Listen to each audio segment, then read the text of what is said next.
There's a moment in every man's life where he wonders if his testicles have signed a separate lease agreement from the rest of his body. For me, that moment came wrapped around a Kawasaki Ninja 600, otherwise known as a rice rocket, on the sun-bleached highways of Puerto Rico. I'd always wanted to ride a motorcycle. Something about the idea of a steel beast between my legs, the wind licking my face, and the sound of the engine growling like a pissed-off jungle cat. It all whispered freedom with a side of danger. So when my friend and self-appointed riding instructor offered to teach me, I said yes with all the enthusiasm of a guy who hadn't yet contemplated how thin denim is when you're sliding across asphalt. We started simple. Parking lot drills, tight turns, quick stops. He showed me how to ease into the throttle like I was caressing a woman's cheek, gently, confidently, with respect. Before long, I was on the road. Not flying, not weaving through traffic like a daredevil, just carving curves like a man in control. Leaning into the bends, feeling the harmony between machine and body. It felt right, like I belonged there.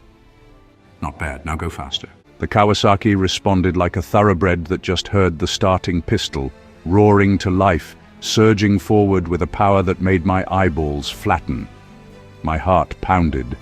The curves came faster, sharper, but I was doing it. I was flying. I was the wind. I was... oh shit. Out of nowhere, on the final curve, she appeared, a brown sedan, mid-lane, coming right at me. Time slowed. I could see the glint of sunlight off her hood, the dead stare of her headlights. I was in her lane. Her lane. I did what any rational man would do in that moment. I screamed inside my helmet and clenched every muscle in my body, including some I didn't know I had. And then, my teacher saved my life.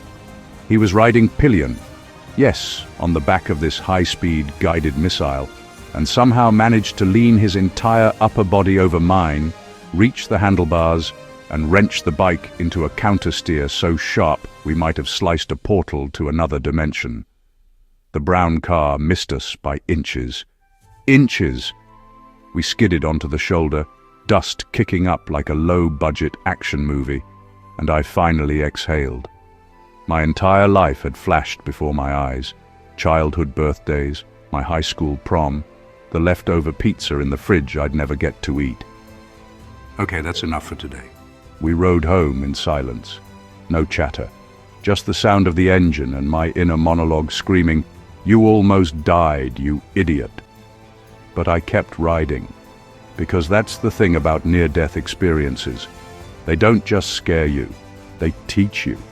They remind you that life is sharp, sudden, beautiful.